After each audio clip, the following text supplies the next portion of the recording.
చంపిన ఘటనలో కొడుకు మృతుడి భార్యను ఉరవకొండ గ్రామీణ సీఏ ప్రవీణ్ కుమార్ అదుపులోకి తీసుకున్నారు.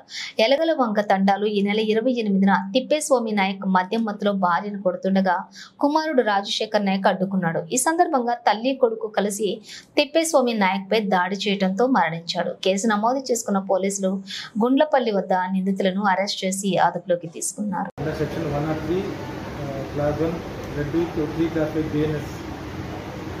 కేసు సంబంధించిన వివరాలు అంటే వెలుగుపు మండలం వెలగలవంక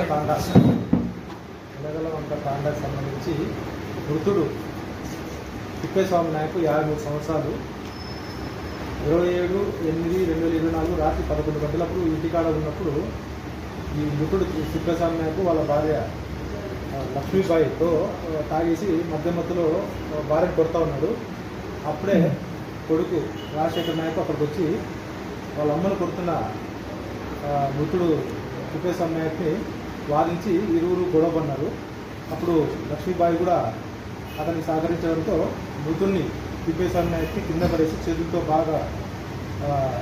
కాళ్ళతో కొట్టి ఎదలపైన బాగా పిడిగుద్దులు గుద్ది బొట్టు మీద కాలు వేసి అతన్ని ఊపిరాడకుండా చేసి చంపేయడం జరిగింది. అది వెలుగుప్ప మండలంలో కేసు నమోదు చేసి నిన్న మృతుడి యొక్క మృతదేహాన్ని పోస్ట్మార్టం కంప్లీట్ చేసుకునేసి ఈరోజు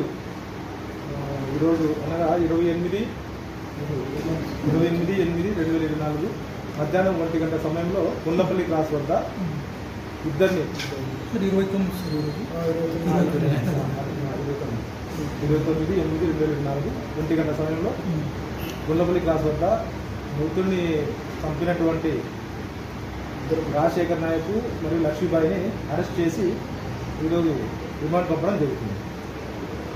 అన్నీ కూడా ప్రధానంగా కుటుంబ సమస్యలు అన్నమాట. అంటే ఇక్కడ మృతుడు ఎవరైతే ఉన్నారో తిప్పేస్వామి నాయకు తాగుడు బానిస అయిపోయేసి అప్పులు చేయడము, అప్పులు తీర్చడానికి ఉన్న పొలం 1 ఎకరా అమ్మేసి దాన్ని అప్పులు తీర్చడము.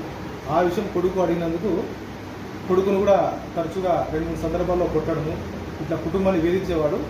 ఇతని వేధింపులు తాళుకోలేక ఇద్దరు భార్య కొడుకు కలిసేసి అతన్ని చంపేయడం జరిగింది.